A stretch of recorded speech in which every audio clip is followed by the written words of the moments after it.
today I thought it would be interesting to look at some Pokemon that were banned for one generation and one generation only.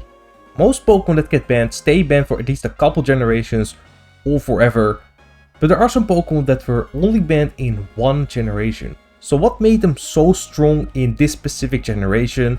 Gonna take a look at what was happening in that generation, why they got banned, and why they were not banned in the next generation. A quick note, I will not be including Pokemon that were banned in a certain generation but never returned in later gens. So Dexited Pokemon like Mega Metagross and Dracofish were banned in a generation but were not present in the generation after. So we wouldn't know if they were gonna be banned in that specific generation. Starting off with Celebi. Celebi was allowed in Gen 2 OU and got banned to the Ubersteer and was unbanned in Gen 3. In Gen 2, Celebi took full advantage of the game's mechanics, which made it absurdly difficult to deal with. At the time, in Gen 2, Pokemon's EV system, as you know today, the modern EV system didn't exist. So every Pokemon could max out the EVs in every stat.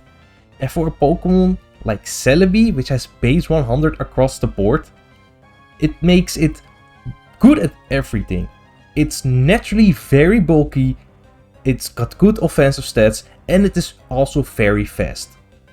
Celebi also has like an amazing move pool to take advantage of. It has Recover, which has 32 PP in Gen 2.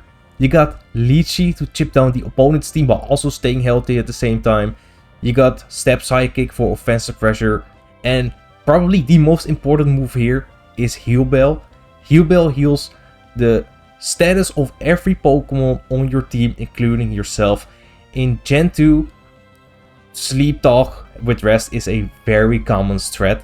So being able to not only heal off the sleep status of your teammates, but also healing off toxic damage from yourself or other teammates makes this Pokemon insane at supporting its team and staying alive itself. Let's not forget about Leftovers too, providing it with even more passive healing. Combined with this bulk, all the healing and the incredible team support, Celebi just turns most games into a very stall heavy match.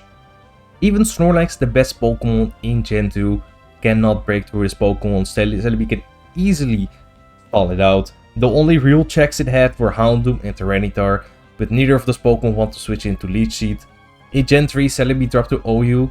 While it gained some new tools, it wasn't unkillable anymore. The introduction of the modern EV system meant Celebi could no longer max out all of its stats, making it easy to check. And Gen 3 metagame had far more threats that could keep Celebi in check. Strong flying and fire types could pressure it. Metagross was a new Pokemon. Tyranitar was way more common in Gen 3. And it now had to deal with common bug type attacks from Pokemon like Heracross and hidden power bug users. Not to mention residual damage from spike stacking, and Sandstorm made it easier to wear down. Though Celebi is a solid Pokemon in Gen 3, it's no longer unstoppable like it was in Gen 2. Just like Celebi, Latias was also banned in its debut generation. However, there is a slight difference, because Latias was never allowed in ADV OU to begin with, at least to my knowledge. It was just simply too strong and lacked solid defensive checks. In Gen 4, Latias did get unbanned, but with a twist, it was no longer allowed to hold the Soldo item. In Gen 3 and 4, Soldo granted the Lati twins a 50% boost to both their special attack and the special defense, essentially the equivalent of a free Calm Mind boost. With Soldo banned, Latias became much more manageable in Gen 4 OU. Tyranitar is a very solid check and able to handle Latias much easier compared to Gen 3, thanks to the special defense boost from Sandstorm and Pursuit being a physical move in this gen. Steel types are also more common in Gen 4 with Pokemon like Metagross, Jirachi, and Heatran being able to handle Latias. Additionally, Joy Scarf, a new item, made it much easier to outspeed it, and U-Turn is a popular move that can punish Latias on potential switches. Guard Jump was a very dominant force in Gen 4 OU when it was allowed, thanks to a combination of outstanding traits. It has solid stats across the board, but what really stood out were its high attack stat and its 102 base speed, because in older generations 100 speed was a crucial benchmark, so being able to outspeed that is a huge advantage. Garchomp's stamp combination of Dragon and Ground is also very strong, especially with Step Outrage and Step Earthquake for coverage to hit steel types that can resist Outrage. Not to mention you got Fire Fang for fire coverage to hit exceptions like Skarmory and Bronzong.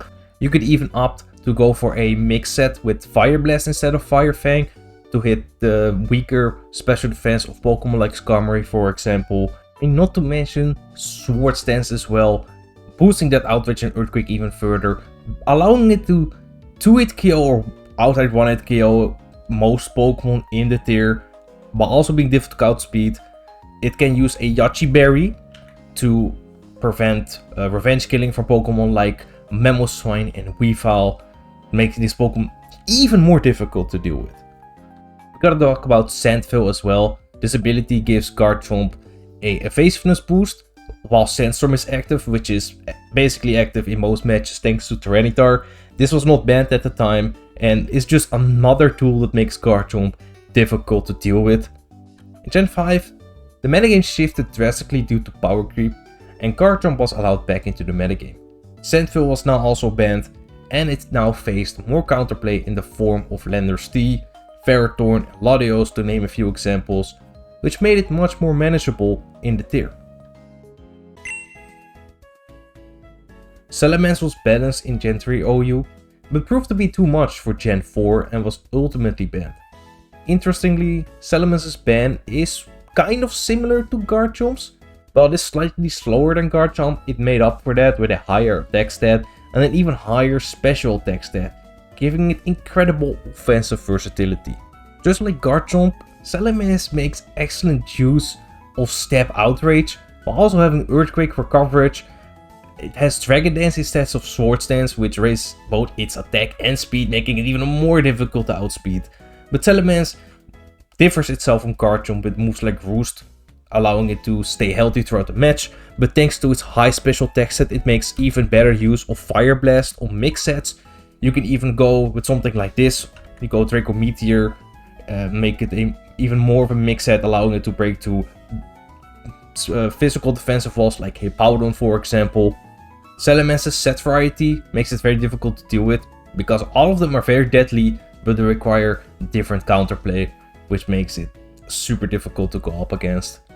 Just like Garchomp, Salamence was unbanned in Gen 5 OU, where it now faced stronger checks like Landorus T, Ferrothorn and other bulky Pokemon, and it even faces competition from a Pokemon like Dragonite too. Machamp is not a dominant Pokemon in most generations, but in Gen 4 OU, it was strong enough to get banned to Ubers, which actually happened quite recently. The reason? It's not because it's very strong or anything, it's an RNG mechanic abuser. Machamp is an excellent abuser of the move Dynamic Punch, a 100 base power move. Now, this move is not very common in competitive play at all, because it only has a 50% accuracy, a significant drawback. However, Machamp has the ability No Guard, which means that every move it uses or is used against it will be a guaranteed hit. Now, Dynamic Punch has a very lovely secondary effect that has a 100% chance to confuse the target, and this is what makes Machamp so frustrating to go against. In Gen 4, and actually most of past generations, Confusion has a 50% chance to trigger. So either you hit yourself or you don't. It's a coin flip basically. Now, not to mention, this Pokemon is not weak. It has a 130 base attack stat, which is strong, and it has some other good moves it can use. Stone Edge is a great coverage move for flying types that also has 100% accuracy. You got Payback for ghost types, Bullet Punch to have some form of priority to offset that very low base speed stat. Other moves include Ice Punch, which it can use for something like a Gliscor or Hippowdon, for example, and to KO those Pokemon easier. The 50% confusion chance made Machamp especially extremely frustrating and difficult to handle defensively, as it just is a Pokemon that beats other Pokemon solely based on RNG. Items like Focus Sash and Lumberry made the problem even worse, ensuring it could always get its confusion bullshit off. However, just like Garchomp and Salamence, Machamp was no longer a problem in Gen 5 OU, where meta shifts and power creep kept it in check. It's even UU in Gen 5, not even being used in the OU tier a lot. Cloyster was never a major offensive threat in past generations, but in Gen 5 it got buffed massively that changed its viability. In Gen 5, Cloyster got access to the move Shell Smash, an amazing setup move that raises its attack, special attack and speed by 2 stages for only a minor drawback with a stage drop in its defense and special defense. Not to mention, Cloyster got access to a new move, Icicle Spear, a physical ice move. It's a multi-hit move, but Cloyster doesn't care about that because it has Skill Link, which means multi-hit moves will always hit the maximum amount of times, ensuring that Icicle Spear will reach that maximum base power of 125. Cloyster can also make use of Rock Blast because of Skill Link, also getting that maximum base power and having a great coverage option on top of that. Shell Smash boost, Cloyster becomes extremely difficult to deal with defensively, and it's also very difficult to outspeed. This becomes even worse when you realize it has Ice Shard in its arsenal to pick off those faster targets. It even was seen using Hydro Pump, which it can use to deal with stuff like Heatran and Magnezone, and even Hidden Power Grass, which it uses to deal with Keldeo. This 180 base physical defense also gives it easy setup opportunities against basically any physical attacker. Item variety is also a thing. Life Orb for extra damage. You got Focus Sash for guaranteed setup. Or even something like a Lumberry to shrug off status effects. Players had to resort to niche counters like Citrus Berry, Ferrothorn and Landorus Tea with Earth Power just to have a chance against Cloyster, which really speaks volumes about how threatening and constricting this Pokemon is on team building. However, in Gen 6, Cloyster fell off a lot, dropping to UU as power creep and new defensive answers kept it in check from going berserk. Next up we got Thundurus. Thundurus was a very threatening, nasty blood sweeper in Gen 5, thanks to its high special attack, great speed stat, and incredible coverage. A nasty blue boosted Thunderbolt is already difficult enough to switch into, but on rain teams it also had access to Stab Thunder with perfect accuracy, making it even more threatening. Thundurus' excellent coverage also makes it very difficult to check defensively. It of course has that Hidden Power Ice for that Volt Beam coverage. Hidden Power Ice targets those ground types like Landorus D and Gliscor, as well as targeting dragon types like Latios. You got Focus Blast for stuff like Tyranitar and also Ferrothorn. Doesn't even end there because you also have more niche stuff like Grass Knot, which hits both Tyranitar and Gastrodon more importantly in that one slot. Gastrodon is the only Pokemon that can take on the coverage we mentioned previously, and even some niche stuff like Thunder Wave plus Prankster is also annoying to go up against.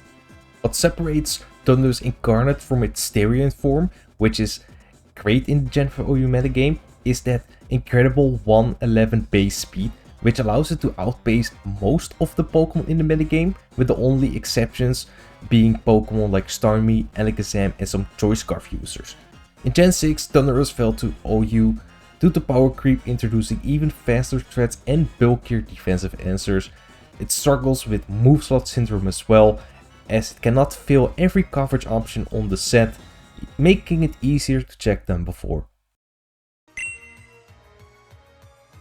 Tornadus Therian was a ridiculously strong Pokemon in Gen 5, one of the most frustrating and fearsome ball breakers to face, specifically when used on rain teams. It has an amazing 121 base speed stat, which allowed it to outspeed literally the entire metagame, with the exceptions of Choice Scarf users, and with also a good 110 base special attack stat. It was quite a monster. Compared on rain teams, Tornadus had access to Stab Hurricane, which becomes 100% accurate under rain. It's also 120 base power in this generation compared to the 110 base power that we know it as today, making it even stronger. Even Pokemon that could tank Hurricane had to be wary of that 30% chance to confuse, which is still a 50-50 coin flip in Gen 5. Not to mention Tornadus Therian's great coverage options. Probably the best check to Tornadus Therian, to a Hurricane at least, would be Tyranitar, which can obviously easily tank a Hurricane and change the weather to sand, completely shutting Tornadus Therian down. But it doesn't really work because it has Focus Blast, which will nail Tyranitar on the switch. You could even run more niche stuff like Superpower, which is more consistent, can hit Tyranitar on its weaker physical defense. And Tornadus does have a decent, good attack stat. Aside from Tyranitar, Focus Blast also hits other resists like Heatran and Excadrill. You have Grass Knot as well, which can deal with Pokemon like Hippowdon, which can also change the weather, and Gastrodon, another special wall. You even got utility options like Taunt to shut down passive walls. You got U-Turn for making it a great pivoting Pokemon, keeping up that offensive pressure.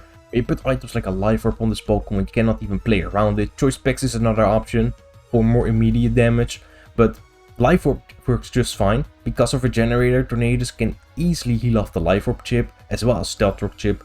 Not to mention, it's also immune to spikes, which makes this Pokemon very difficult to wear down. You cannot consistently switch into this Pokemon defensively, and outspeeding it offensively is also very difficult. Basically, the only checks it really has was Rotom Wash and Jirachi, which were used quite a lot when this Pokemon was allowed.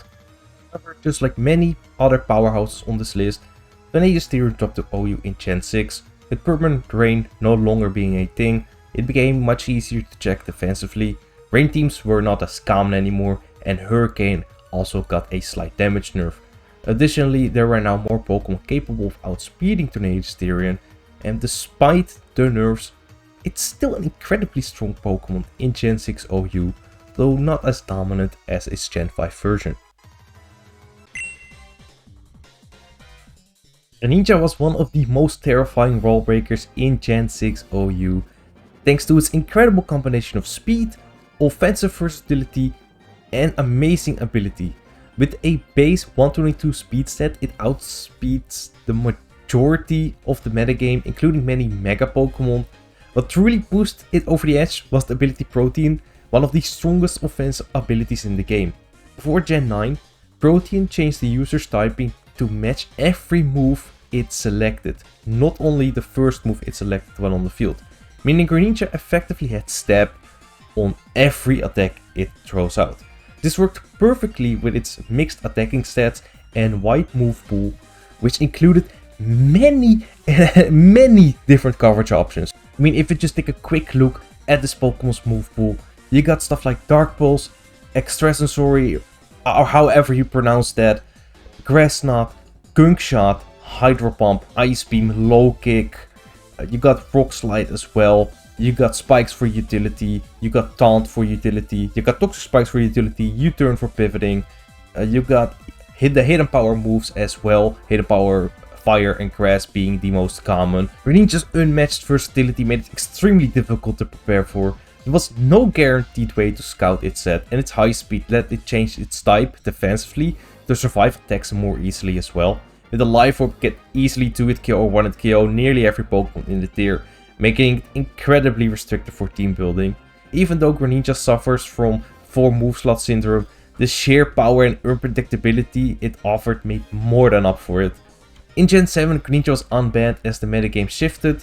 While still a very powerful Pokemon, it now had much more counterplay, the most notable being Toxapex and Magearna, which can take it on quite easily. The Tapu Pokemon and Celesteela also made life more difficult for Greninja, and the change to Mega Evolution mechanics allow Mega Pokemon to immediately gain their respective speed stat also made it easier to outspeed Greninja.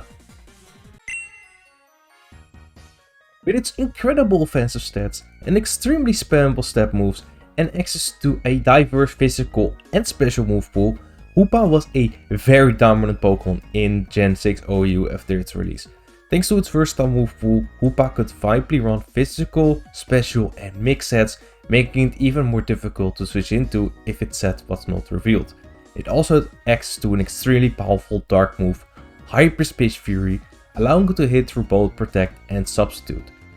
Due to its stats and move pool, Hoopa had virtually no safe switch-ins, was more than capable of breaking through dark resists like Clefable, Keldeo, even bulky Pokemon like Hippowdon, Mega Scizor, and AV Tornadus T were not able to switch in safely due to Hoopa's sheer power. Even Pokemon such as Klefki, Mandibuzz, which could shrug off both of Hoopa's stab attacks, could not take 2 hits if Hoopa had the right coverage. Hoopa was mostly seen using a specially oriented set with choice specs, using moves like Psyshock, Dark Pulse, Focus Blast, and kind of whatever you want in that 4th slot. It does not really matter at all. Psyshock is great as it allows you to break through specially oriented ones like Chansey and Tornadus Therian, something that the physical set lacks because it cannot deal with both specially oriented and physically oriented Pokemon. Dark Pulse is just a great spammable move overall. You got Focus Blast for coverage for those dark types that might want to switch in, like Mandibuzz, Weavile, and Tyranitar. This Pokemon would be weak to Pursuit Trappers, but like I just said, Tyranitar cannot safely switch in. Weavile can also not safely switch in. I mean, this Pokemon is also weak to priority attacks and U-turn spam due to its 4x weakness to U-turn and also having very poor physical bulk as well as a lacking speed stat. But it doesn't really matter, you just switch it out and you use another teammate to get it back on the field and it just claims another KO anyway. It's not really a reliable way of counter play. In Gen 7, not only did Hoopa Unbound get banned, but it's not even ranked in the OU tier. Gen 7 OU is much more fast paced than Gen 6, with numerous new fast threats like the Ultra Beast and Tapu Pokemon being introduced, as well as fast threats from Gen 6. Magearna and Mega Wawa also in the tier and can switch into Hoopa Unbound and force it out, and it still has the same weaknesses to U-turn and potentially being Pursuit trapped by Tyranitar and Weavile from Gen 6 as well, making this Pokemon much easier to deal with. Mega Sableye is one of the few defensive Pokemon to be banned.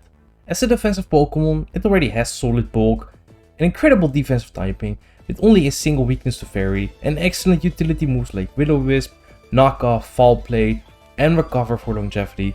However, what truly pushed it over the edge was its ability Magic Bounce. Mega Sableye was the only bulky Magic Bounce Pokemon in the tier, which made it highly effective as an anti-hazard Pokemon. Over time, Mega Sableye became one of the most common Mega Evolutions of stall teams. It consistently checked majority of common Stealth Rock and Spike setters like Landorus T, Tyranitar, Garchomp, Ferrothorn, and Skarmory, making it difficult for them to set up hazards safely at any point in the game. This is a major issue because one of the best ways to break through stall teams is by chipping them down with hazard damage, forcing players to rely on dedicated stall breakers instead. Furthermore, Mega Sableye could also block other forms of stall breaking such as Toxic and Taunt, making it incredibly restrictive on team building.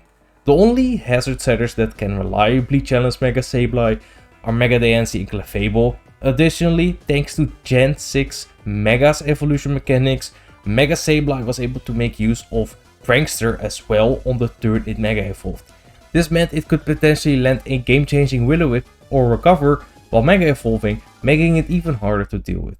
In Gen 7, Mega Sableye was unbanned and continued fulfilling the same stall role it had in Gen 6. However, the metagame had changed significantly. More strong Pokemon have been introduced that could easily pressure Mega Sableye. Multiple Fairy types are very common and could switch into Mega Sableye freely, causing a huge loss in momentum. Additionally, powerful new wall breakers like Cortana, Victini, and Ash Greninja are major threats to it. Another key nerf was that Mega Sableye could no longer make use of Prankster on the turn it Mega Evolved, limiting its ability to safely get off a priority Will-O-Wisp or Recover. Mega Mawa was one of the scariest Mega Pokemon in the tier, thanks to an insane buff in attacking power. Upon Mega Evolving, Mawa not only gained 20 points in attack, but also received the ability Huge Power, doubling its attack stat, effectively giving it a base attack stat of 259, by far the highest in the game. Mawa also has some great moves to take advantage of that massive attack stat. Step Player Off is a locked move in this slot. You also have the lesser seen Step Iron Head, and plenty of coverage options to take advantage of. Just take a look at its moveset right here. You got Brick Break, for example. Fire Fang is a common coverage option. Ice Punch is another one. You got Knock Off, also probably a staple in its moveset. And over here, Thunder Punch too. You can mix and match with this moveset however you like. Two other important moves that Mawa has access to are Sword Stance, raising its attack stat even further, which will allow it to break through anything in the metagame with those coverage options. Sucker Punch is also a must-have on this Pokemon. It's a powerful priority move in Generation 6 with 80 base power, and it allows Mawa to patch up that poor 50 base speed stat. And with a Sword Stance up, it can one and kill any faster threat that dares to challenge it as well. Not to mention that Mawa also has incredible defensive typing with Steel Fairy, giving it numerous resistances and immunities, making it easy to get up on the field multiple times. And also it has decent bulk on top of that too. Mawa also having Intimidate in its base form, giving it an even easier setup opportunity when entering the field. Mega Mawa was unbanned in Gen 7 and is still a terrifying Realm Breaker in that tier, but there were some key changes that made it more difficult to just basically sweep the whole enemy team. Sucker Punch was nerfed from 80 base power to 70, reducing its effectiveness, and also Tapu Lade's Psychic Terrain could block its Sucker Punch altogether. Mega Mawa also continued to suffer from 4 move slot syndrome, even more than before, as it cannot cover everything at once. As a result, more Pokemon are able to check it based on its coverage choices. Pokemon like Toxapex and Magearna are new checks to it, while other Pokemon like Mega Venusaur, Skarmory and Volcarona are still solid answers. Furthermore, faster Will-O-Wisp users are more common in Gen 7, allowing them to cripple Mega Mawa before it can do significant damage. Cinderace was banned in Gen 8 OU for many of the same reasons that led to Greninja's ban in Gen 6. While Cinderace was already fast and strong, what truly pushed it over the edge was its ability Libero, a clone of the aforementioned ability Protein that Greninja abused. However, unlike Greninja, Cinderace did not use mixed attacking stats, but this did not really matter. Cinderace had great options to make use of this good attacking stat, also with Libero in combination. Its signature move Fireball, hard hitting fire type move, nothing really to say about it. U-turn, more importantly, Step U-turn makes a great hit and run attacker, making it very difficult to check, especially since it does have great coverage options. You have Gunk Shot to hit fairy types, like Clefable for example. It was also seen using stuff like Zen Headbutt, which allows it to hit Toxapex. Other strong moves include High Jump Kick, and more niche options were also used like Bulk Up to become a setup sweeper.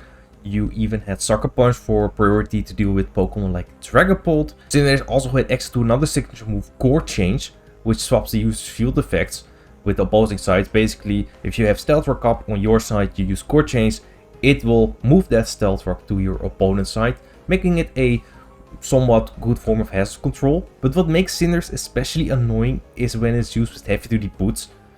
This is great with its U-turn, pivoting, attacking style, as it does not take any damage from hazards. Usually it will be weak to Stealth Rock of course, but heavy duty boots does not care about that at all. When paired with Future Sight and Teleport support from Pokemon like Slowbro and Slowking, it became very difficult to handle defensively, especially since it's very difficult to wear this Pokemon down outside of some physical contact effects like Rough Skin, Rocky Helmet and Flame Body for example. By Gen 9, Cinderace was significantly nerfed due to a major change to Libero, as the ability only changed its typing to the first move it used on the field, rather than with every attack it used. The increased power creep in Gen 9 also played a major role in keeping Cinderace in check. While it is still a solid OU Pokemon, its role is not that of a all-out attacker anymore. Cinderace is now primarily used as a pivot, helping teams manage hazards with Core Change and threatening physical attackers like King Gambit with a Will-O-Wisp. Now to my knowledge, Zamazenta was never allowed in the Gen 8 overuse tier, as it was instantly banned to Ubers alongside other legendary Pokemon upon the release of Gen 8. At the time, Zamazenta had an impressive base attack stat of 130, and an even higher speed stat of 138, which were considered too strong for the metagame at the time. However, in Gen 9, Zamazenta had several changes and was allowed back into the OU metagame, where it now thrives as both a great sweeper and a crucial defensive check to many physical attackers. Zamazenta lost 10 points in its attack, and Dauntless Shield was nerfed, now only providing a defense boost the first time it enters the field, rather than on every switch in. However, it also received a significant buff with access to Body Press, a move it frequently uses with Iron Defense to stack defense boosts, making it bulkier while simultaneously increasing Body Press's power. Zamazenta remains a somewhat controversial Pokemon in Gen and OU, but for now it is allowed, and it is kept in check by the overall power creep of the generation. Kyurem was never a major threat in past generations, but in Gen 8 it received several buffs that made it very strong. First, it gained access to Freeze Dry, an incredible stab move that allowed it to break through bulky water types that could otherwise wall it with ease. Additionally, Kyurem received both Icicle Spear and Dragon Dance, enabling it to function as a powerful setup sweeper too. Kyurem in Gen 8 OU was super ridiculous. It had many viable sets it could use, and all of them required different counters. The first and a very common one was the Choice Spec set. Basically is able to 2-hit KO any Pokemon, with exceptions like Volcarona, Assault Vest Slowking, Galar, and Blissey. Ice Beam, Freeze Dry, Earth Power. This combination is... you really only need these 3 moves. Draco Meteor, it did not even use Draco Meteor, it did not need it. Focus Blast was a forward option to hit a Pokemon like Tyranitar, but aside from that you were only really clicking these 3 moves. Another set that was very common was the Never Melt Ice set. This allows you to switch up moves and play around counters that try to scout you, like Heatran for example. Makes this Pokemon even more difficult to switch into defensively. Roost also there to keep yourself healthy. You could even go as far as dropping Roost for example and going with Icicle Spear, making it a mixed Never Melt Ice set, making it very difficult for typical special walls to reliably check this set as well.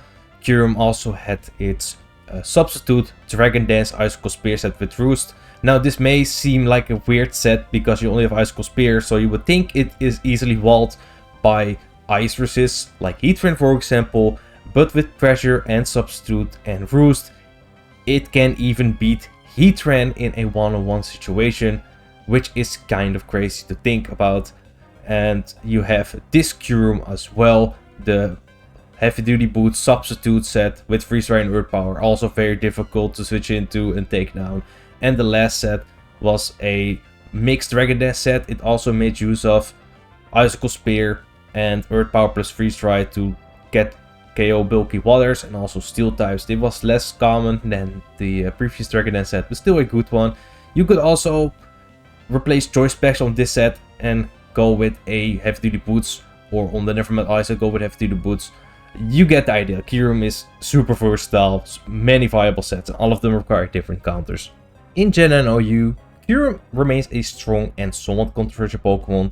The significant power creep of the generation made it easier to keep in check, but it's still a major threat with the same sets it used in Gen 8, including Choice Specs, Dragon Dance, Mixed Dragon Dance, Heavy Duty Boots Attacker, Substitute plus Protect, because it did lose Roost in this generation, so you have to rely on Protect plus Leftovers, but it did gain a minor buff with the Loaded Dice item on Dragon Dance sets, giving Icicle Spear and Skill Shot more power, while also having access to Terra Blast Ground for a great coverage move on those sets. There you have it. These are all the Pokemon that were banned in one generation and one generation only. Let me know in the comments what Pokemon you didn't know were banned for one generation. If you made it this far, make sure to like the video and subscribe if you are new, and check out my second channel as well in the description. If you want to support the channel even more, you can become a member for as little as $1 and you will see your name on the end screen. Thank you for watching, and I'll see you next time.